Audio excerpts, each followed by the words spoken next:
did a really good job staying in the game, especially when you look at our numbers. Our big three, or two of our big three, didn't have a good night. When you look at Jericho, he was 3 for 12, and Jaquavion was 3 for 16.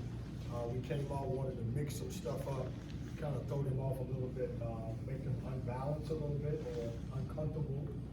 We did a good job up until the last 4 minutes, and I think when we got to that stretch, we talked about it was 58 to 51.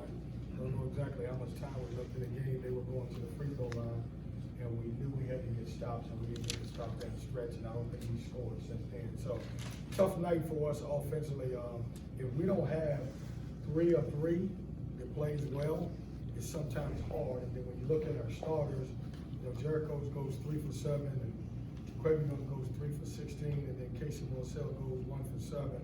It's hard to beat a good team when that happens. So we'll go back to the drawing board. We'll figure it out. We'll try to get better, and then we'll move on.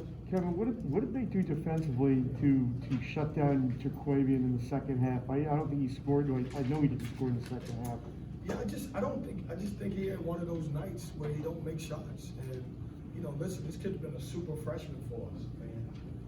It's unfortunate that he has to carry the team as a freshman, but in league play, he's been the guy who's carried us. And I just think he didn't make the shots. It wasn't that they were different or they didn't do anything different than any other team. Some of those shots, which he's a tough shot maker, he just didn't make. What's your assessment of Wake Forest turnaround and what makes them different now? They've won 20 games and look pretty good. It's experience. When you look at them, they've only got one guy who started his freshman year at Wake Forest. They got 4 transfers. 3 of them were somewhere else last year, and then Williamson played in the system, at East Tennessee State, so they're all familiar.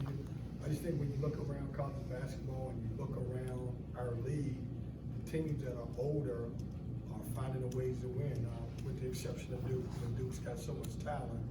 But what makes them good is that they've done a good job in the transfer portal, identifying guys that really fit their system. And when you go in the transfer portal, sometimes you hit the jackpot, sometimes you don't. And I think they did a good job identifying some guys.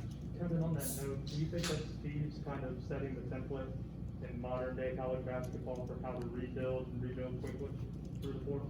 Yeah, I think so, but it could be different for him next year. Let's say he loses some of those guys and he's got to replace them with 4 other transfers, and maybe they don't work out as much. I just think college basketball is going to be different from year to year. When you have transfers and you got so many of them, that's great. But if they leave and you don't get the same quality of guys, and you won't know that until you get them into your program, it's a little bit tough.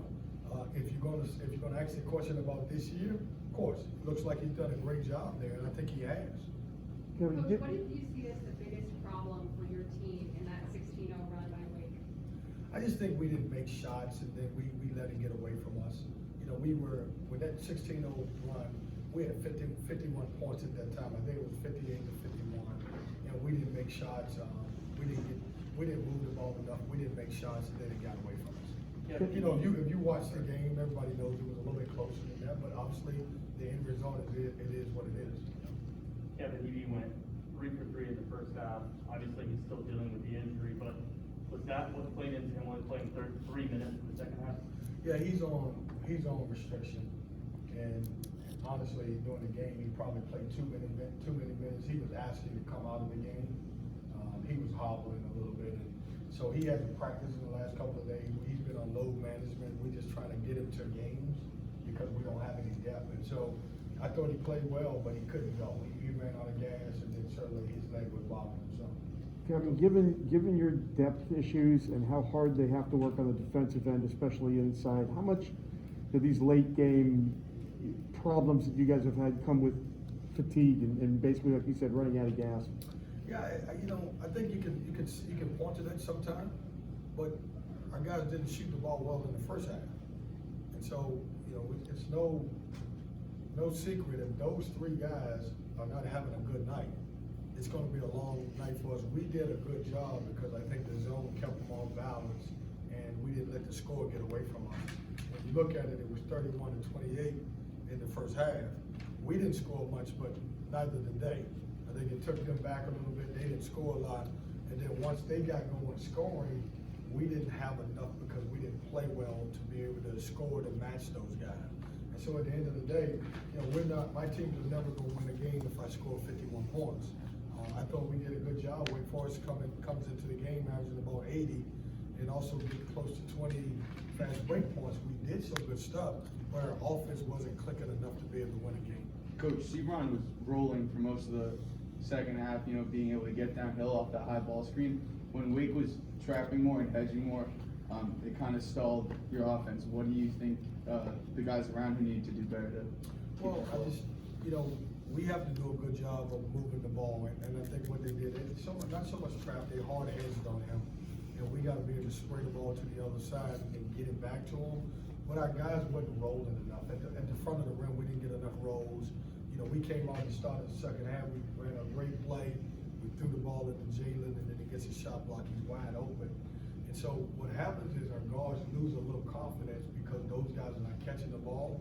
And so it creates some opportunities for bad shots. Because we don't have a back to the basket guy, it makes our guards take a lot of challenge shots.